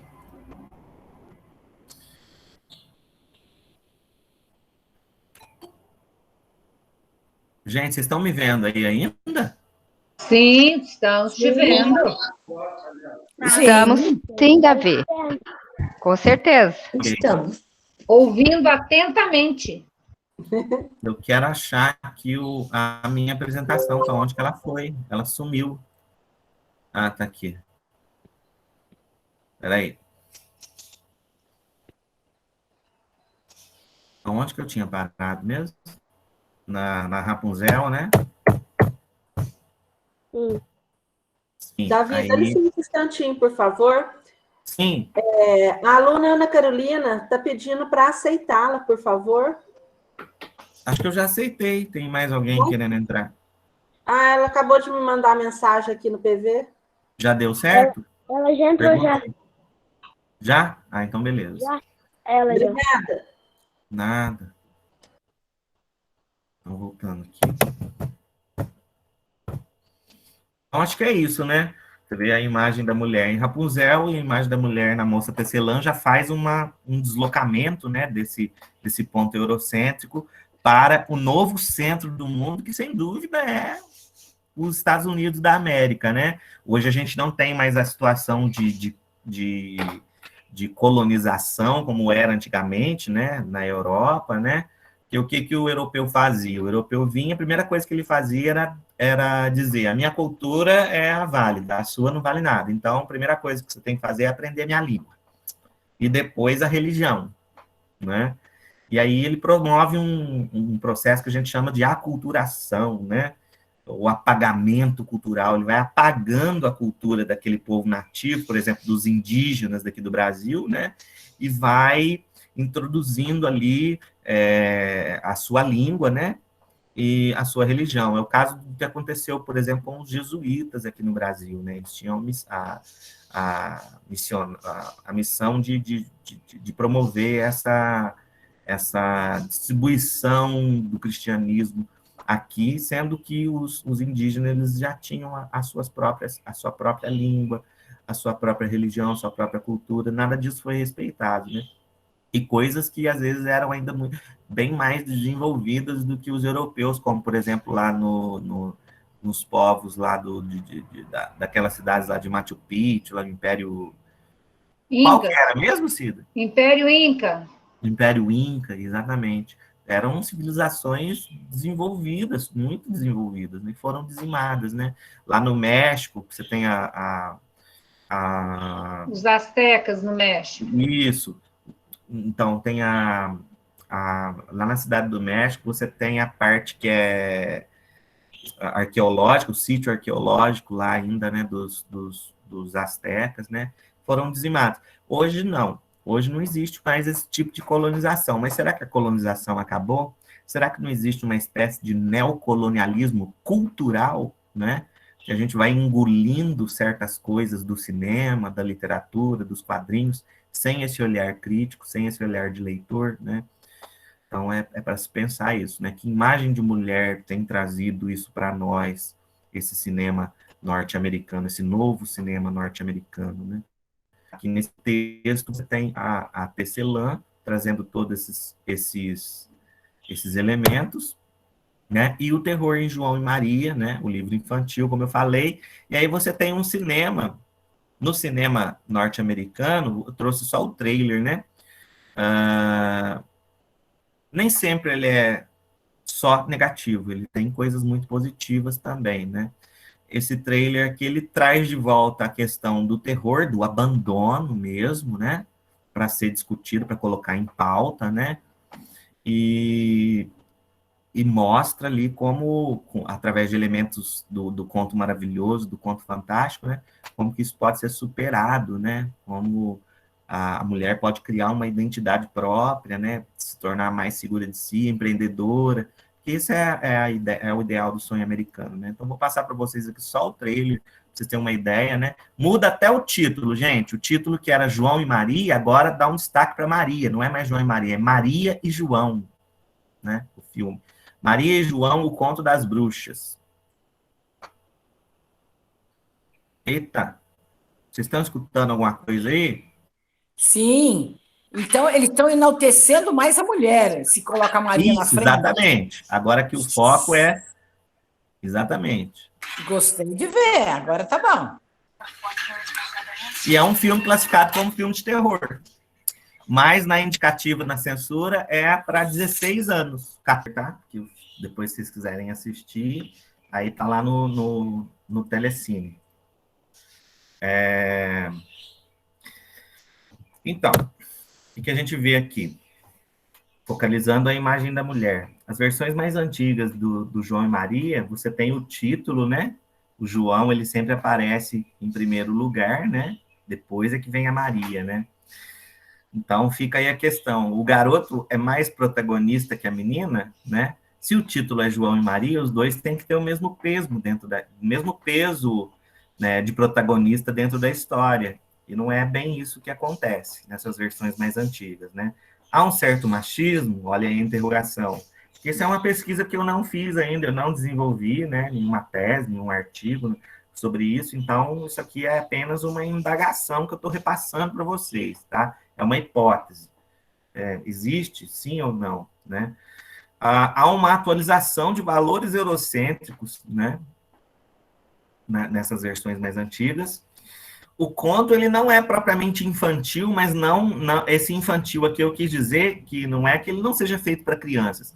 Esse infantil quer dizer infantilizado, né? Como a historinha a primeira historinha da Chapeuzinho Vermelho que eu passei para vocês da Disney, que ela é bem infantilizada, menos estética, né? Quanto mais infantilizada, mais bobinha, vai perdendo a questão estética e a poeticidade, né? Aqui não, o conto ele não é infantilizado, né? Ele tem o terror, ele tem toda a questão estética, mas o que pesa nele é a exemplaridade, né? Já no cinema americano, a mulher assume o comando aqui, ó, já no título, já não é mais João e Maria, é Maria e João. Então, lança o questionamento também. A menina é mais protagonista que o garoto? Porque a solução não é simplesmente inverter, né? A solução é equidade, né? Colocar ali o mesmo valor de importância, né? Porque, na verdade, aqui, se você for olhar, ele está apenas invertendo o preconceito, né? Quando você coloca a Maria e coloca o João menos protagonista que a menina, né? Você tem aí uma exacerbação do feminismo, né? Então, tanto o feminismo aqui no sentido de preconceito, também contra os homens, né? Ela traz Mas aqui... então, sempre vai ter que ter um preconceito, porque ou é Maria e João, ou é João e Maria. Lembra do que eu falei da visão da moeda, dos dois lados da moeda? Preto e branco, claro e escuro, bom e mal. Tá vendo? Aí, ó, sempre vai ter esse preconceito se você buscar uma solução por esse viés. Se você buscar uma solução que tente ser mais igualitária, você consegue, né? Dar o protagonismo tanto para ele quanto para ela, né? Poderia criar um outro título. O Josi está levantando a mão, Davi. Oi, pode falar. Ô, professor. Oi. Então, minha internet está bem ruimzinha aqui, tá? Deixa eu avisar. Agora que ela voltou. Então, se eu sair por acaso, basicamente é porque a internet está ruim, tá bom? E aí tá travando tudo. Aí eu não tô conseguindo ouvir muitas vezes vocês. Tá certo. Achei que você ia falar alguma coisa. Vamos? Vamos, Depois Josi, fala uma coisa dos contos. Não, é para avisar, entendeu? Para depois... Aproveita e fala alguma coisa. O que você está achando dos nossos contos, das historinhas, do que virou assim, que era lenda? Fala alguma coisa. Você está prestando atenção, não tá? Então fala alguma coisa, vai. A gente quer ouvir vocês um pouquinho. Nossa, tá tão legal. Você então, mas eu acho que os alunos deveriam falar primeiro, né? Foi você que levantou. Eles deveriam falar primeiro. Então fala, eu quero deixar você é tão bonito. Fala, você é lindo. Olha que sorriso lindo. Fala alguma coisa o professor Davi. A senhora é diretora? É a diretora? Sou. Se a senhora é a diretora... Eu já falei a minha parte. Agora é você, o aluno é você. Eu estou de aluna hoje, estou amando. Estou curtindo demais. A senhora que é a diretora? Sou, meu amor. Então eu falo. Oba, então quero ouvir. Vamos. Então, na minha opinião, a história de João Maria é uma história, podemos dizer assim, de... Como o professor falou, de abandono, né? De umas crianças...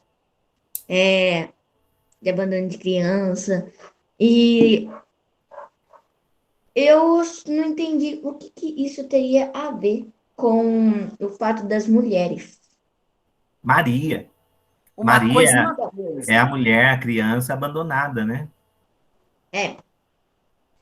Isso mostra, podemos dizer que isso daí mostra que hoje muitas mulheres não são desprezadas pelos homens, né? Pelo preconceito, né?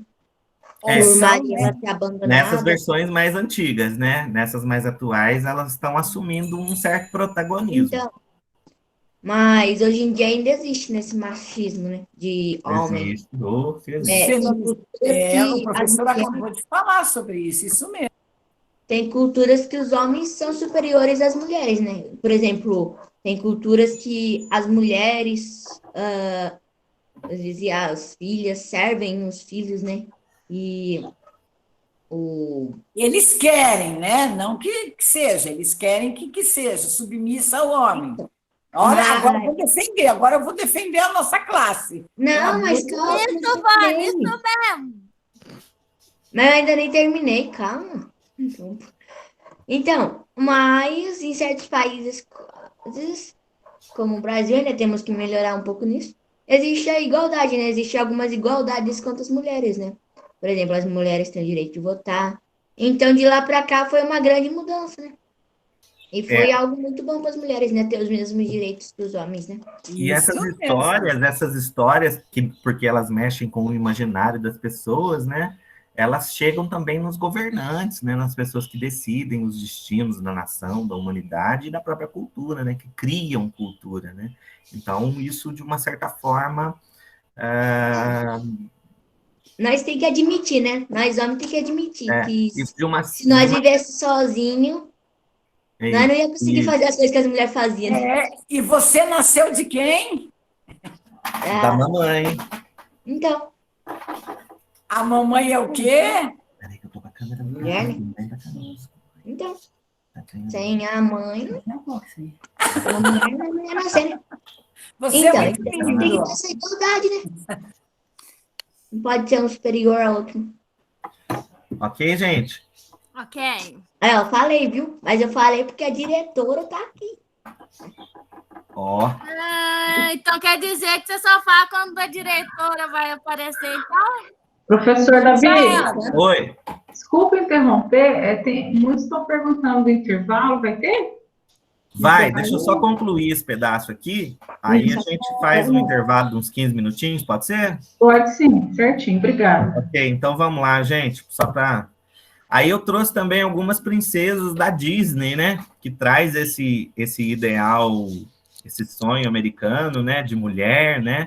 Aqui você vê a Branca de Neve, né, a história da Branca de Neve ainda lá na Europa, né, mas traduzida para a Disney e trazendo já uma vestimenta que relembra o quê?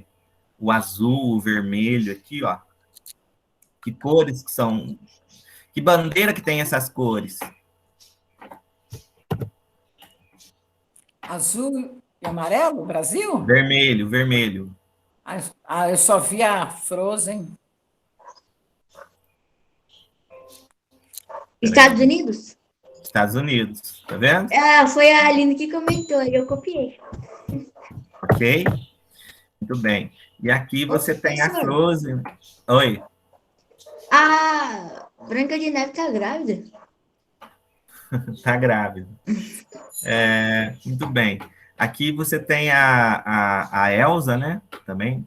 Branquinha, lourinha, dos olhos azuis, né? Você vê que ela aqui já começa aquilo que eu falei para você, Vânia, a questão dos dois lados da moeda, né? O bem e o mal, o claro e o escuro, né? O maniqueísmo, ele é quase que totalmente dissolvido, né? Porque ela, no começo, ela é digamos assim, uma irmã invejosa da outra lá, que, se não me engano, é Ana, né? É Ana? Ana, acho que é isso mesmo. Ela tem inveja e tal, porque tudo que ela toca vira gelo, né? Ela tem esse problema e ela é discriminada pela própria família, pelo rei, pela rainha, né?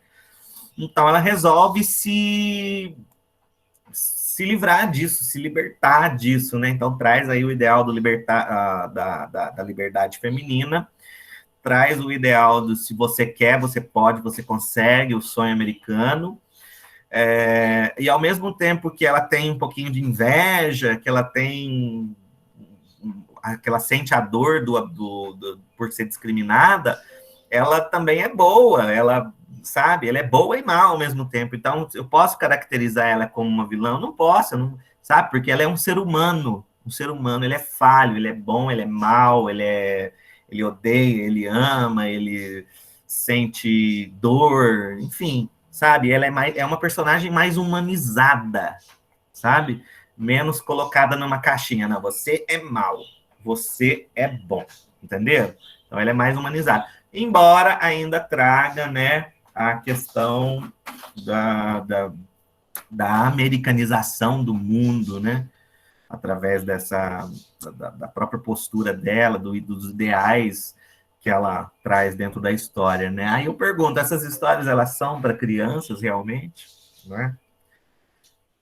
Tendo em vista todos esses códigos secretos que você consegue observar através de uma leitura mais atenta, né? A imagem da mulher nas princesas da Disney, lá você tem um reforço do ideal norte-americano, né? Você traz ali a mulher conquistadora, empreendedora, né? Que rompe com esse maniqueísmo que veio lá do eurocentrismo, né? A mulher, que a gente usa muito esse termo, né? Empoderada, o empoderamento feminino, né? Independente, porém, em alguns casos ainda você tem a mulher do lar, né? Mas, né, o ideal de beleza, o padrão europeu atualizado pelos americanos, né? Ele ainda continua em determinadas histórias. São poucas as situações que quebram esse ideal de beleza tradicional, da pele branquinha, do olho claro, do cabelo louro, né? E uma delas é a Fiona, né? Do Shrek, que é também uma princesa, né? Ela é linda, professor. Nossa senhora, ela é linda. Exatamente. Isso que eu ia te falar. Embora ela seja um ogro, né? Um ogro, né? Ela é a esposa, a princesa do Shrek, né? Você vê que ela é verde, né? Mas ela traz ainda ali o olho azul, olha lá. O olho dela é claro, né? E por que o cabelo dela não poderia ser preto? É ruivo, né? Então, já está havendo aí uma certa transformação, né? A princesa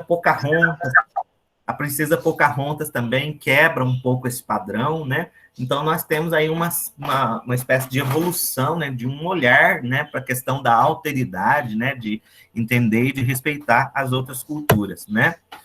E aí eu trago... Oi. E ela pôde escolher, né? Ela teve a chance de voltar, de continuar a princesa e resolveu isso ser desse jeito. Muito bem. E nós temos aqui a turma da Mônica, né? Maurício de Souza traz um personagem nacional, né? Dos nossos quadrinhos, né? Muito famosa, né? Não só no Brasil, inclusive, né? E aí ela pergunta lá no primeiro quadrinho, retoma, né, os contos de fadas, né? Ela retoma a bruxa, né? A bruxa da Cinderela. Espelho, espelho meu, existe garota mais bonita que eu? Aí no segundo quadrinho ela vê que o espelho fica em silêncio, né? Não responde, ficou quietinho, tal. Aí no terceiro quadrinho, quem cala consente. José Davi. Oi. Oi. Antes de entrar o intervalo, eu quero compartilhar com vocês uma fala minha, tá? Mas eu quero deixar você terminar primeiro, tá bom? Tá, já estou concluindo. E aí, no final, ela fala, quem cala consente, e ela sai toda segura de si, né? Apesar dela ser uma criança, ela é uma menina, né? Vai se tornar uma mulher, e ela já vem, digamos assim, como enquanto personagem, introjetando dentro de si, do seu campo emocional, psíquico e psicológico, essa questão da independência da mulher, do empreendedorismo, da conquista, né? Beleza? E aqui... Agora, rapidinho, o Maurício de Souza agora criou a Mônica adolescente já, né? Com pensamento. Já. E agora nós vamos ver aqui os heróis, né? Finalmente chegamos na Mulher Maravilha, né? A Mulher Maravilha é o maior exemplo de feminismo, porque ela vive numa ilha, né? E só de mulheres e tal, e ali, quando chega o homem, é o plot que dá o conflito, que dá o desenvolvimento da história, né? Nesse filme, A Mulher Maravilha, que é bem recente, dessa segunda imagem. Mas nós temos a Mulher Maravilha, se você for observar nos quadrinhos mais antigos, né? Lógico que a gente tem a Mulher Maravilha também. Mas aqui na Liga da Justiça, nessa edição do Superman, Um Homem de Aço, você vê que o homem, ele está sempre em primeiro plano, né?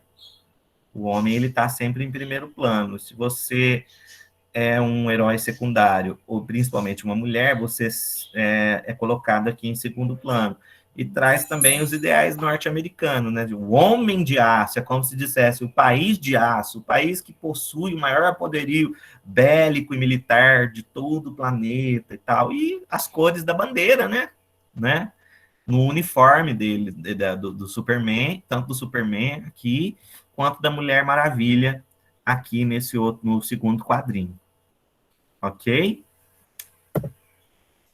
Aí agora aqui algumas características, ó, deslocamento do eurocentrismo para o americanismo, né, do mundo, como eu disse antes, ver cores dos uniformes, né, como eu já observei. A imagem da mulher representa os seguintes ideais, gente, ó, a construção da identidade nacional pelo cinema, né, porque antes o próprio Brasil, ele teve um esforço de criação, depois do quinhentismo, e do barroco, existiu um esforço muito grande de criação da identidade nacional, porque o Brasil ele não sabia muito bem o que ele era, né? Enquanto cultura. Então, houve um esforço de criação de identidade nacional brasileira através da literatura. E é esse esforço que os Estados Unidos está fazendo, apesar deles já ser um país firmado no nosso globo, na Terra, né? E especialmente no Ocidente, ele usa do cinema para reforçar, digamos assim, essa identidade nacional e trazer para o mundo esses conceitos de empoderamento, de empreendedorismo, de bens, de acumulação, capitalismo, né? E muitas vezes a imagem da mulher corrobora e colabora com isso, né? São coisas que, por um lado, são positivos, mas, por outro, têm a sua negatividade. Porque aqui a questão do sonho romântico que a gente vivia, né, degustava nas histórias mais clássicas de outrora, né, ele vem cada vez mais sendo deixado de lado, né? E é uma questão se você for observar aí, todo herói, né, tanto o Superman, você vê que ele nunca fica com a Lois Lane, nada dá certo, ele vive em solidão, né? A Mulher Maravilha, né?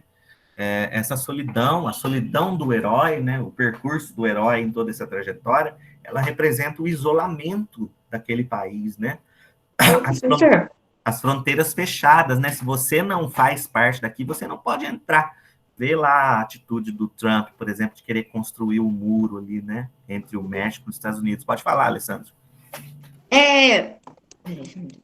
Então, aqui fala sobre solidão. Se refere à solidão dos super-heróis, né? Uhum. Você pode observar, todo super-herói, americano ou não, porque a Europa também tem as fronteiras bem fechadas para algumas culturas, né?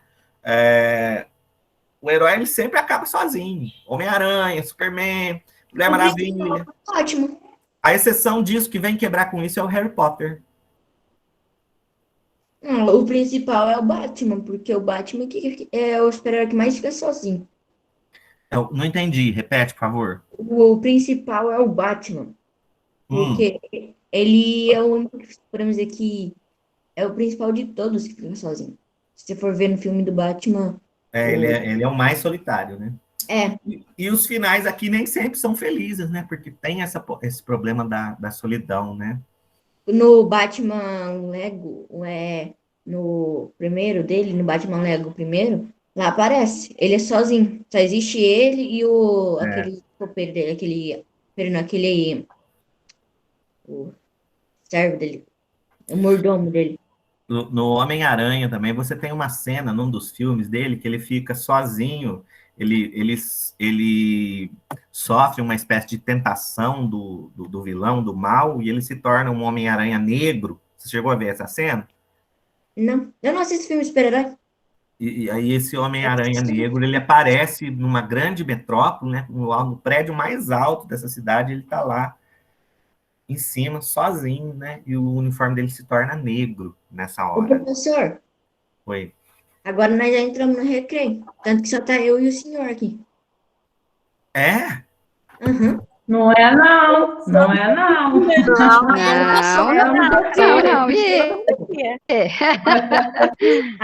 mas eu prometo que nós já estamos acabando aqui essa primeira parte, tá, gente? Tava eu e o professor conversando. Fala sério. Conversando. Eu olhei, tava todo mundo com a câmera desligada. Alessandra é espertinho demais, né? Ó, vamos lá, então. Não, eu pensei mesmo que todo mundo já tinha saído. Vamos aqui, ó. As imagens traz aí, só para finalizar, gente, só para finalizar. As imagens, ela traz ainda, infelizmente, uma atualização desse padrão de branqueamento, né? Você pode observar aí na heroína não vou chamar nem de heroína nem de vilã, né? A Elsa do Frozen, né? Branca, olhos claros, cabelos claros. A mãe dos dragões do Game of Thrones, né? Apesar dela ser inglesa, a série é norte-americana, da HBO, né? Branca, ela já não tem os olhos claros, é um castanho bem claro e o cabelo claro, ok? Ela tingiu o cabelo dessa cor, porque ela é morena, ok? E no terceiro quadrinho você tem a Hermione, né? Já é uma personagem do Harry Potter que já vem da Inglaterra. Aí já tem uma tomada de consciência. Por quê? Porque ela é branca, mas o cabelo já não é tão claro, né? E os olhos são bem castanhos, né? Quer dizer, a diversidade a diversidade, né? Da mulher, ela já começa a ser representativa aqui nessa questão, ok? Então, o próximo passo é um conto em 3 passos, oficina de produção de contos, que aí a gente faz daqui uns 20 minutos de intervalo, pessoal. Alguém quer fazer alguma pergunta? Tchau. Professor, Oi. sabe, a Hermione, ela só não fez Harry Potter, que ela também fez a Bela e a Fera. Ah, tá. Uhum. Beleza, gente. E aí, como é que vai ser? Daqui 20 minutos? Posso, antes de... Liga de novo. Carla, Vânia, 20 minutos? Sim, 20 minutos. Zé Davi, Oi. fazer minha fala agora, A antes do Giane pediu a intervalo? palavra Ou não? pra gente Ou encerrar. deixa para... Pode falar. É rapidinho. Eu gostaria de compartilhar com vocês que a nossa escola, a gente tem a aluna Laís, que ela é surda, inclusive eu sou professora de apoio dela. Então, para o nosso acervo da biblioteca, já tem disponibilizado no Google Bibliolibras, os clássicos em libras, tem a pessoa, a tela é dividida ao meio, em libras a pessoa fazendo, e em português a história. Como você contou, oralizou, contando a história para nós, tem uma moça, um rapaz, contando a história em libras, e do lado a história em português. Então, para o nosso acervo da biblioteca, seria muito legal, né, Davi? Depois você procura. Vocês querem fazer uma foto agora, ou deixa para fazer depois? Ô, Davi, eu não entendi o que essa moça aí falou. A Giane, a professora. São os livros adaptados para pessoas especiais. A Giane é professora de uma menina que não ouve e não fala. A Laís lá do morro. Isso. A Laís, muito bem. E a Laís comunica com as mãos, porque ela é surda, e nós, ouvintes, a gente comunica com a boca, então a gente fala, e ela fala, mas ela fala com as mãos, tá bom, Laísa? E é a Libras, tá ok? Então eu acompanho a Laís como professor de apoio, usando a Libras com ela, para ela entender as aulas dos professores, tá bom, meu amor? E dos professores, que é o português, eu faço a tradução para a Laís em Libras, para ela entender. Ajudando na comunicação. Tá bom, meu amor? Pessoal, liga a câmera aí para mim.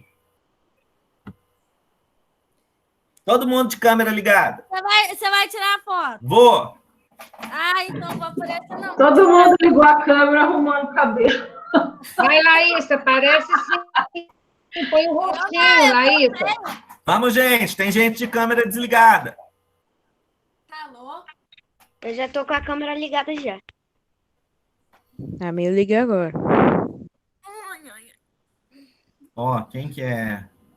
Tá com a câmera desligada aqui, ó. Nivaldo, liga a câmera. Camila, Micaela, Simone, Alexandre.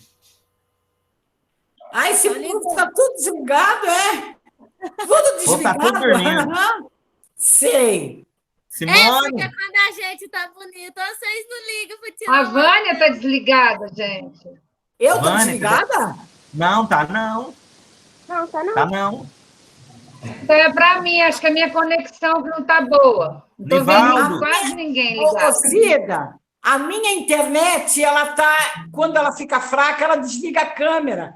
Nivaldo, Micaela, Simone, liga as câmeras, por favor. Alexandre. Isso acontece comigo também, tá quase todo mundo desligado. Vamos fazer essa primeiro, depois, quem sabe, eles ligam. Ok? Ok, gente, vamos lá, preparados. 3, sorriso bonito, olha o passarinho, 3, 2, 1. Aê! Mais uma. 3, 2, 1. Aê! Ok? Intervalo de 20 minutos, pessoal. 20 minutos, até mais. Tchau.